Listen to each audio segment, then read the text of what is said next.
Bonjour à tous, j'espère que vous allez bien. Écoutez, moi tout va très bien et aujourd'hui on va s'amuser à faire le mercato de l'Olympique Lyonnais.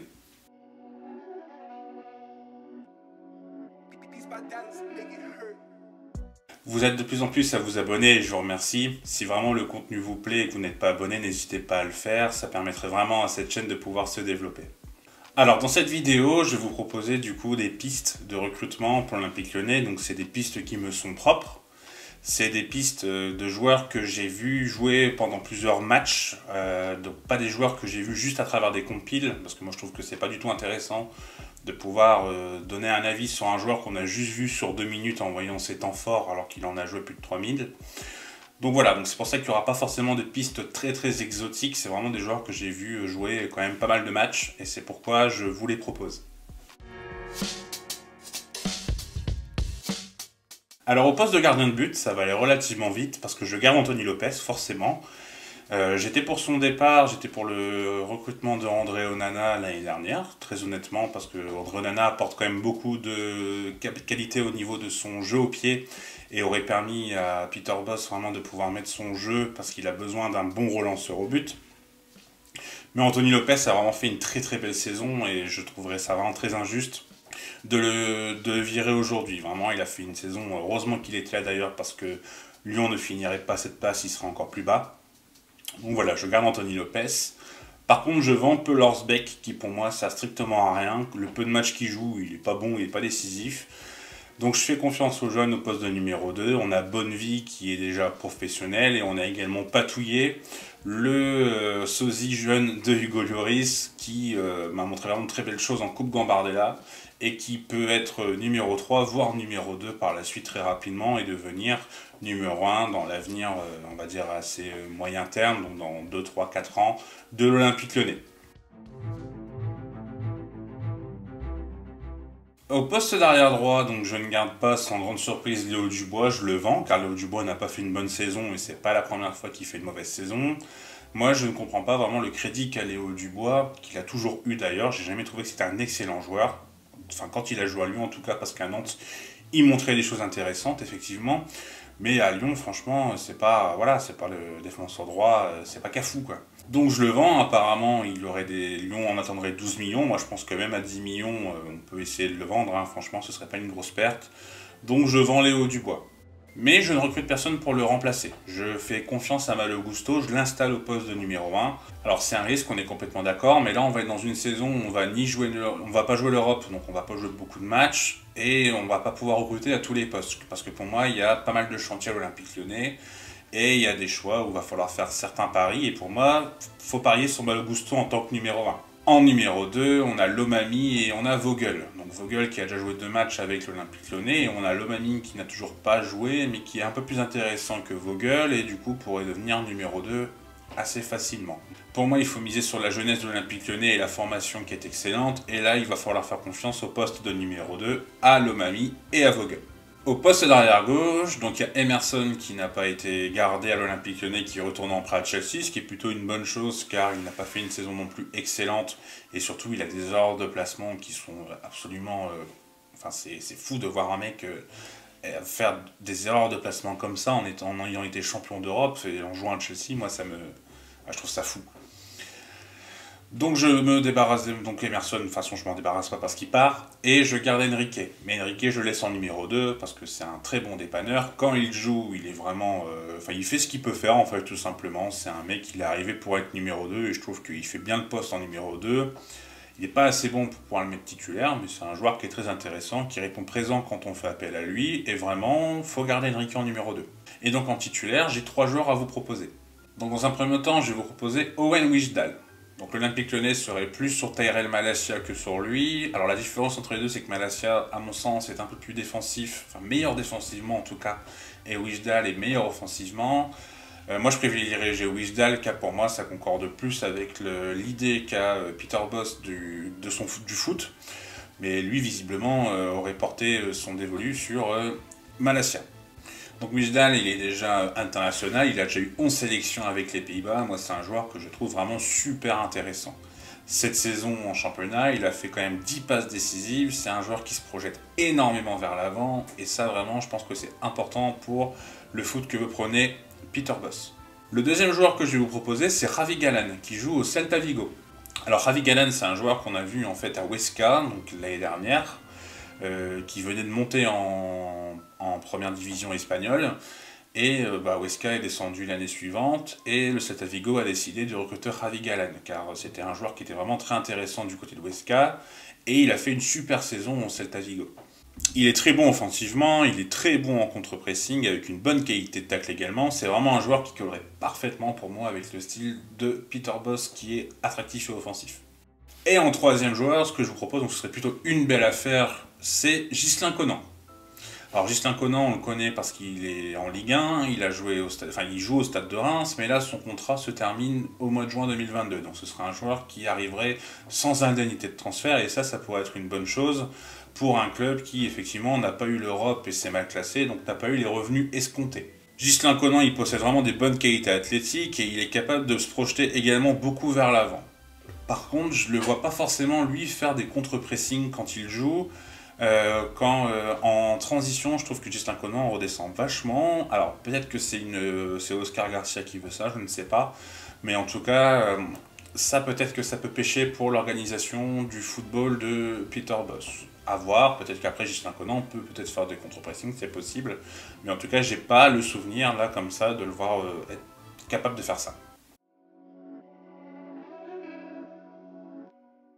On va passer à la défense centrale. Donc Doneyer repart, il n'a pas prolongé son contrat, voilà, de toute façon il a quasiment pas joué cette saison, donc il faut qu'il parte. Et je vends Jérôme Boateng, alors je sais pas à qui je le vends, mais je me débarrasse de ce mec qui passe son temps à se battre et qui est nul sur le terrain. Je garde Castello Luqueba qui a fait une super saison et qui est une promesse à ce poste. Je garde également Diomandé qui a un peu moins joué cette saison parce qu'il a eu beaucoup de blessures, mais pour moi c'est un joueur d'avenir, même si peut-être qu'effectivement le fait qu'il ait été beaucoup blessé, on peut avoir peu de certitude envers lui, mais moi je le garde, ça c'est une certitude.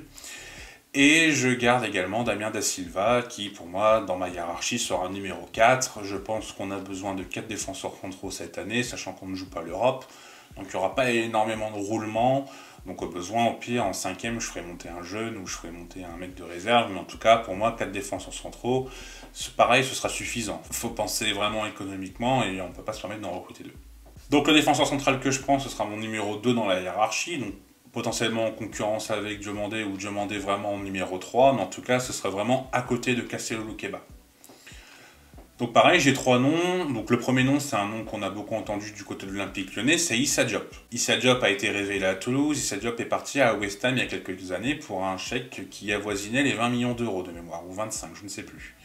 Issa Diop, c'est un joueur qui n'a pas eu le temps de jeu escompté à West Ham, sous David Moyes, qui fait une confiance plutôt à une charnière Dawson-Kurtzuma. Mais Issa Diop, quand il joue, pour moi, il répond présent, et c'est vraiment un joueur que je trouve très intéressant. Pour moi, Issa Diop, en plus, c'est un bon complément à Luqueba, parce que Luqueba a tendance peut-être à un peu plus aller vers l'avant pour défendre. Issa Diop est capable de rester plus vers l'arrière, et ça, pour le coup, pour moi, c'est complémentaire dans une charnière centrale. Donc Issa Diop, apparemment, on en parle pour 8 millions d'euros. J'ai envie de dire que même moi, pour 10 millions d'euros, ça pourrait être vraiment une très bonne solution de recruter Issa Diop. Le deuxième défenseur que je vais vous proposer, c'est Marcos Senesi. Alors Marcos Senesi, c'est un défenseur central argentin de 24 ans qui joue à Feyenoord, qui a plus qu'un an de contrat, donc c'est pas un transfert qui avoisinera une énorme somme. Donc c'est un joueur qu'on a notamment vu en conférence Europa League, donc qui a fait plutôt une bonne compétition, même si cette année, moi, je l'ai trouvé un peu moins bon que l'année dernière. Je trouve qu'il y avait un peu plus de fragilité, un peu plus de fébrilité plutôt, d'un point de vue défensif du côté de Feyenoord. Mais c'est peut-être dû au style de Arne Slot, qui est un entraîneur vraiment à vocation offensive, et du coup, forcément, ça crée un peu une fébrilité au niveau défensif, donc forcément il y a des trous et il peut pas forcément tout défendre. Et en plus je suis pas très fan du collègue qui est à côté de lui, Troner. Je trouve quand même pas mal de lacunes, donc c'est peut-être pour ça également que Senesi n'a pas brillé.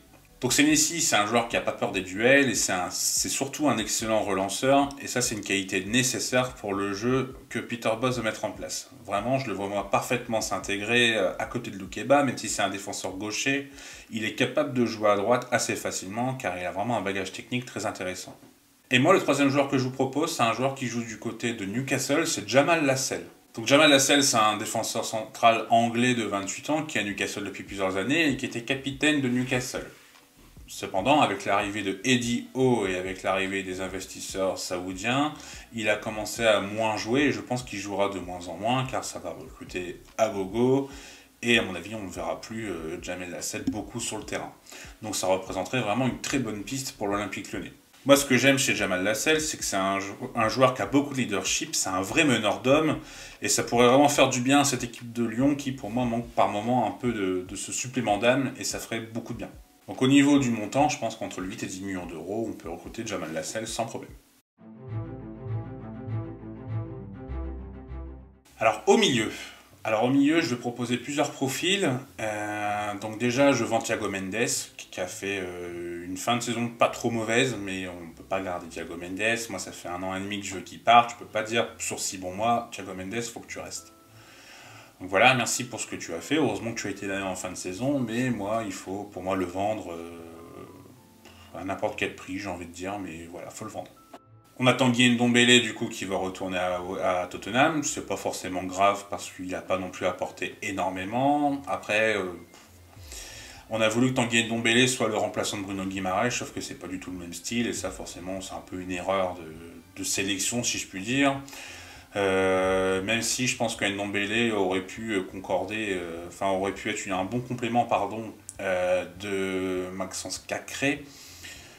Mais Maxence Cacré a été beaucoup blessé, du coup Ndombele s'est retrouvé un peu tout seul, et ça malheureusement on n'a pas anticipé le fait que Cacré se blesserait, et voilà, Ndombele dans l'axe tout seul à côté d'Aouar ou à côté d'un autre joueur, c'est plus compliqué.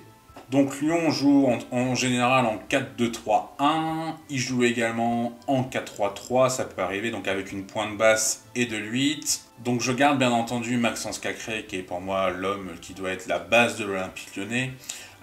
Maxence Cacré, du coup, je les vois forcément dans les deux, qui sont les demi défensifs, dirons-nous, dans le 4-2-3-1. Et dans le 4-3-3, je le vois plus en pointe haute qu'en pointe basse. J'ai du mal à voir Maxence Cacré comme une solution, on va être devant la défense. Je trouve que c'est pas son poste où il s'exprime le mieux. Maxence Cacré, il a besoin de beaucoup d'espace, il a besoin de courir un peu partout, et c'est pas au poste de 6 qu'il pourra le faire, car là il faut plutôt une rigueur au niveau du placement, et je trouve que ce serait un peu le brider, de le mettre à cette place-là.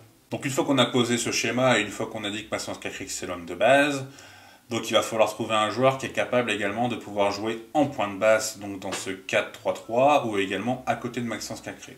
Donc je vais vous proposer 3 joueurs qui sont capables de jouer 6 et 8. Enfin, il y en a le troisième, je vous avoue que je ne suis pas sûr qu'il soit capable de jouer aussi bas.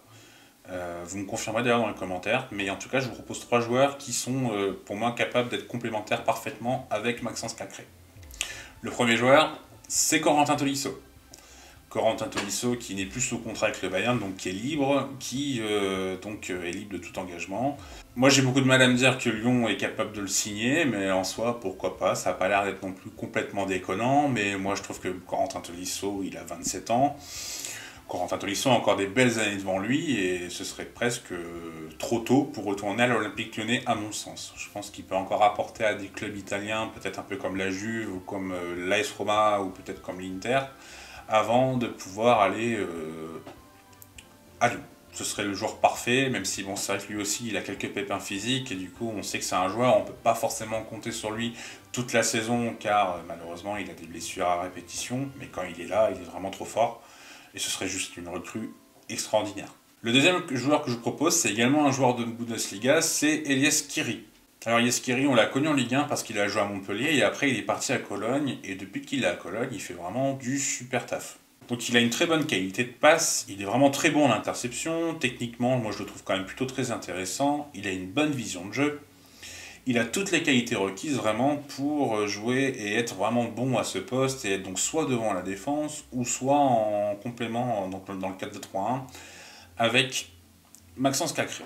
Il est également très bon en pressing et il a une autre qualité qui est pour moi intéressante pour l'Olympique Lyonnais car on n'a pas forcément ça, c'est qu'il a une bonne qualité de frappe.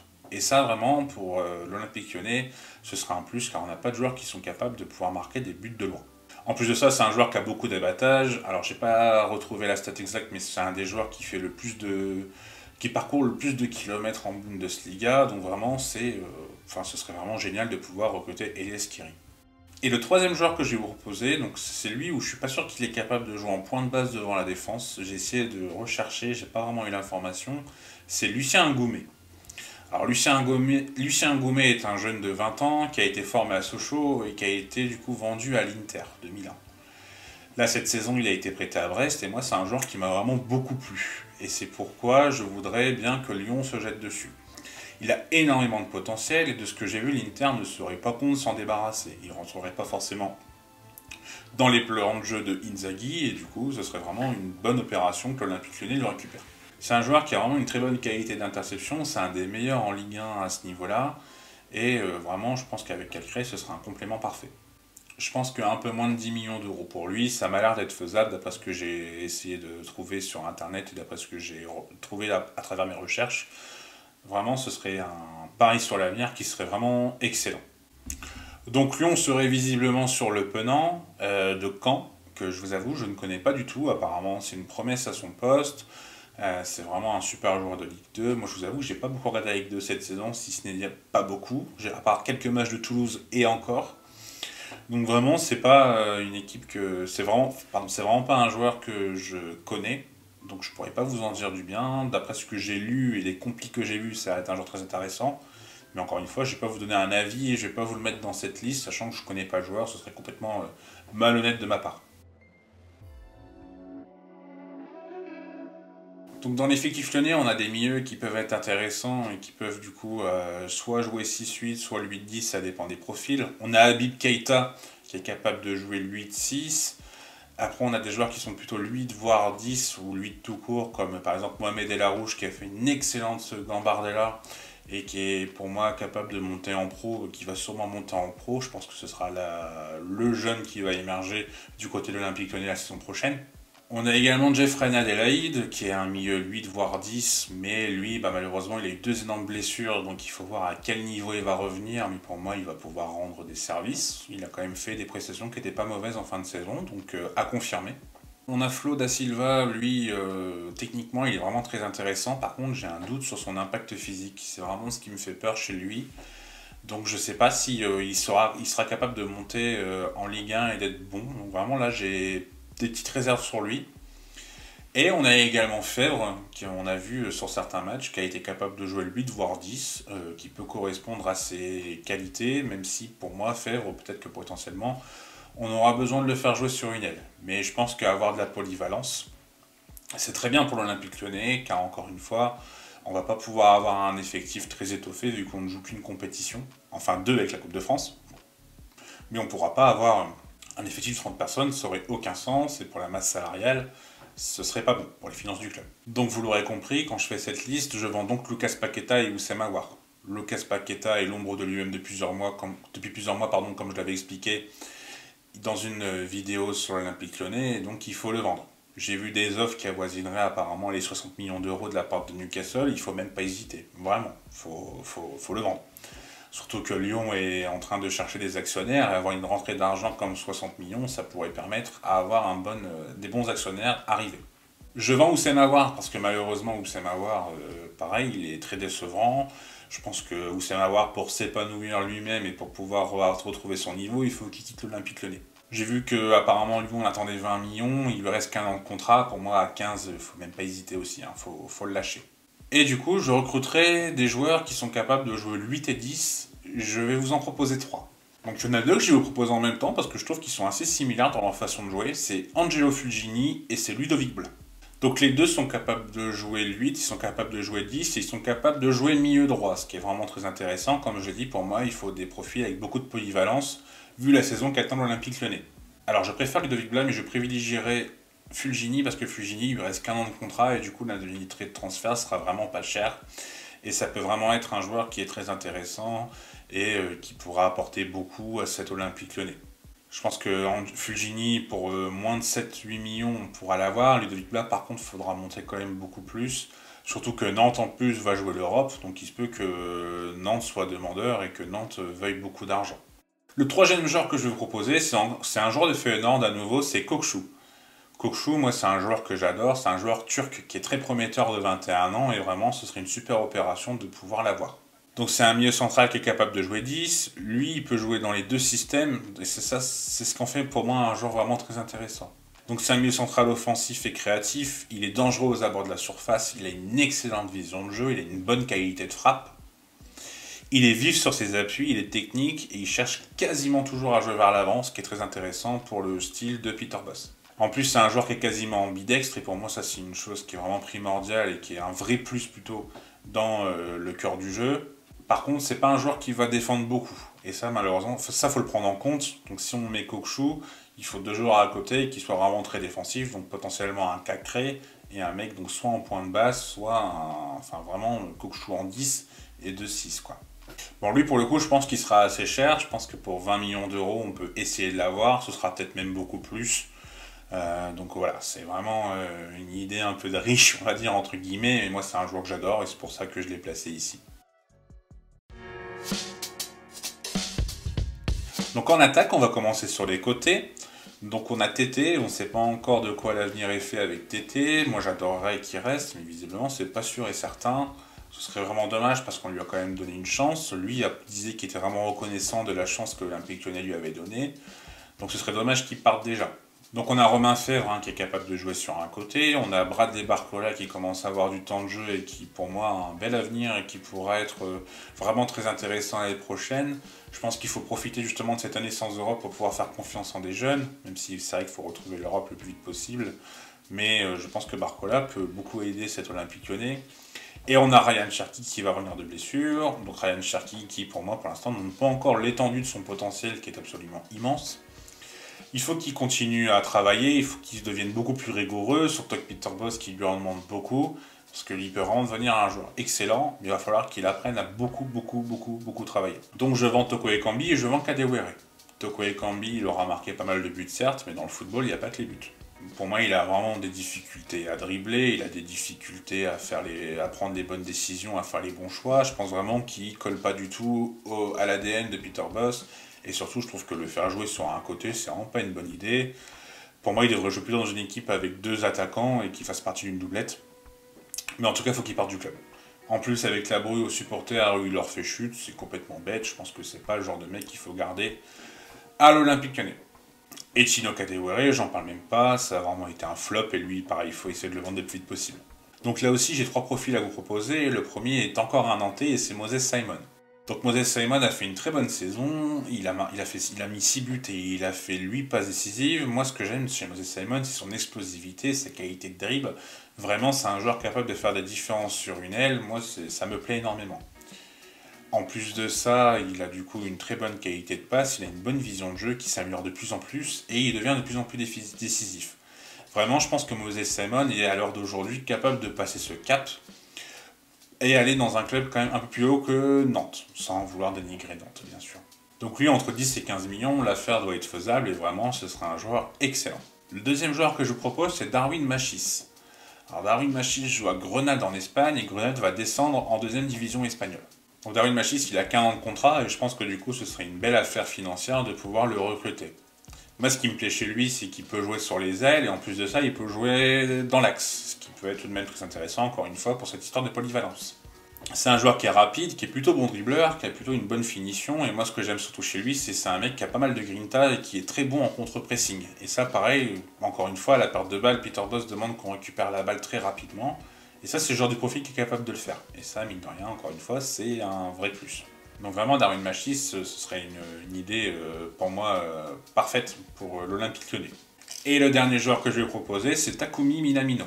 Donc Takumi Minamino, c'est un joueur japonais qui joue sur une aile qui est pour moi très intéressant. Il a signé à Liverpool, mais malheureusement il n'obtient pas le temps de jeu escompté car la concurrence est absolument énorme. Et en plus de ça, je pense que Jurgen Klopp compte plus vraiment sur lui car il a recruté Luis Diaz. Donc c'est que pour moi il a d'autres idées en tête que de faire jouer Minamino. Mais c'est un joueur qui a une très bonne intelligence de jeu, c'est un joueur qui a une bonne qualité de dribble, c'est vraiment un joueur qui a une bonne qualité de passe également. C'est un ailier un peu intérieur, ce qui pourrait concorder avec les qualités de Malo Gusto pour dédoubler. Vraiment, ce serait une super idée de pouvoir le relancer à l'Olympique Lyonnais. Alors c'est vrai que relancer un joueur qui a été remplaçant à Liverpool, ça peut faire peur. On l'a dit avec Shaqiri, on peut se dire ah ouais non, on a déjà donné. Mais Minamino pour moi n'est pas vraiment le même profil, il a beaucoup plus de certitude à mon sens au niveau de jeu, et ce serait vraiment une bonne idée de le recruter. Enfin, en attaque, je vends Moussa Dembélé. Alors Moussa Dembélé a marqué énormément de buts, mais Moussa Dembélé possède plus qu'un an de contrat. Et en plus de ça, c'est pas parce qu'il a marqué beaucoup de buts encore une fois que pour moi il est parfait dans le style de Peter Bosz. Même s'il commence à s'améliorer forcément dos au but, mais pour moi c'est pas suffisant et encore une fois Lyon a un peu des soucis entre guillemets financiers et il va falloir profiter de la cote de Moussa Dembélé à moins d'un an de contrat pour le vendre à un prix qui sera raisonnable. Donc pour remplacer Moussa Dembélé, là j'ai 4 profils à vous proposer. Alors le premier c'est Alexandre Lacazette qui est pareil en fin de contrat avec Arsenal. Lui apparemment serait pas fermé à rejoindre l'Olympique Lyonnais, même s'il va devoir faire un gros effort au niveau du salaire, parce que malheureusement c'est pas un salaire que Lyon est capable de pouvoir se payer. Et en plus il ne joue pas l'Europe, donc est-ce qu'il est prêt à pouvoir revenir dans un club qui ne joue pas l'Europe, même s'il est complètement amoureux de Lyon? Je sais pas s'il est capable de prendre cette décision. Donc on verra, mais c'est vrai que ce serait vraiment le joueur parfait et ce serait le vrai plus de l'Olympique Lyonnais de pouvoir récupérer Lacazette. Si on exclut le cas Lacazette, je vous propose 3 autres noms. Donc dans un premier temps, il y a Arnaud Kalimuendo, que moi j'aime énormément. Donc c'est un joueur parisien qui a été prêté 2 ans de suite au RC Lens et il a montré tout l'étendue de son talent. C'est un joueur plutôt rapide, qui devient de plus en plus bon finisseur et c'est un joueur pour moi qui serait parfait dans l'équipe de l'Olympique Lyonnais. Il a des qualités de haut but, il a des qualités également à pouvoir enchaîner avec des coéquipiers, à pouvoir combiner avec des coéquipiers plutôt. Et vraiment, ce serait une super idée de recruter Kalimuendo. Pour moi, il a les épaules pour pouvoir s'imposer dans le contexte lyonnais qui est particulier, car Lens, même si forcément le contexte d'un point de vue national est moins fort, il y a quand même une grosse ferveur régionale et une grosse pression régionale. Donc il a su pouvoir gérer complètement, donc pour moi il serait capable de passer le cap au-dessus de l'Olympique Lyonnais. Donc à voir si le Paris Saint-Germain compte sur Kalimuendo ou pas, est-ce que ce serait une doublure de Mbappé? Ça c'est à voir du coup comment ça va se passer du côté du Paris Saint-Germain. Mais en tout cas s'il ne compte pas sur lui, vraiment il faut se jeter dessus, ce serait une très bonne idée. Le troisième joueur du coup si on compte la Lacazette que je vais vous proposer, c'est Alassane Plea. Alors Alassane Plea est formé à l'Olympique Lyonnais, même s'il n'a pas énormément joué avec Lyon, mais moi Alassane Plea je trouverais que ce serait la recrue parfaite pour le style de Bosz. Vraiment c'est un joueur qui est capable, un peu comme Kalimuendo, qui est capable de pouvoir combiner avec les ailiers et tout. C'est un bon finisseur qui arrive à marquer assez facilement une dizaine de buts par saison. Ce serait vraiment une très bonne idée de pouvoir le récupérer. Surtout que Mönchengladbach n'est pas non plus à son apogée et je pense que c'est vraiment le moment de pouvoir aller recruter là-bas. Et le dernier joueur que je vais vous proposer, lui j'ai un peu plus de doutes sur le style, mais moi c'est un joueur que j'ai adoré en cette deuxième partie de saison et c'est pour ça que je vous propose, c'est Martin Satriano. Moi c'est un joueur qui m'a beaucoup plu sur les 6 mois à Brest, vraiment je l'ai trouvé vraiment très intéressant. Il se bat bien, il est très combatif et moi c'est un joueur qui pourrait peut-être apporter ça à l'Olympique Lyonnais. Je sais qu'il y a des gens qui veulent Mariano parce qu'il y a 4 ans il a marqué des buts, oui certes, sauf que Mariano il sait pas jouer au football, lui il sait le faire. Donc à voir si c'est profil vraiment adapté pour le style de Peter Bosz, mais pour moi ce serait vraiment très intéressant. Après je sais que l'Olympique de Marseille est également dessus, donc s'ils sont dessus c'est que c'est un joueur qui est capable de pouvoir combiner, qui a été analysé, parce que Marseille travaille très bien au niveau du recrutement, donc qui a été analysé comme il faut et qui serait Sampaoli compatible. Donc même si la tactique de Peter Bosz est un peu différente, même beaucoup différente de celle de Sampaoli, je pense que si au niveau du neuf, c'est un peu le même profil que les deux clubs veulent. Donc si Satriano a été validé par les scouts de Marseille, je pense qu'il peut rentrer dans le profil de Lyon sans souci. En tout cas, c'est vraiment un joueur d'avenir et moi c'est un joueur qui m'a beaucoup plu et je trouvais que ce serait une bonne idée de pouvoir le recruter. J'espère que cette vidéo vous aura plu. J'ai essayé d'être le plus synthétique possible pour pouvoir faire une vidéo d'1 heure. Donc bon, voilà, elle va durer un petit peu. Si vous êtes encore là, je vous remercie beaucoup d'avoir regardé toute cette vidéo. En tout cas, j'espère que les profils que je vous ai proposés vous aura plu. N'hésitez pas à me dire vous quel profil vous auriez aimé, enfin vous aimeriez voir plutôt à l'Olympique Lyonnais, des joueurs peut-être de championnats exotiques que vous avez regardés ou d'autres joueurs tout simplement connus que vous aimeriez bien voir à l'Olympique Lyonnais. En tout cas, n'hésitez pas à me le dire dans les commentaires. N'hésitez pas également à vous abonner si la vidéo vous a plu et si les autres vidéos vous plaisent. N'hésitez pas également à aimer cette vidéo, ça aiderait beaucoup pour le référencement.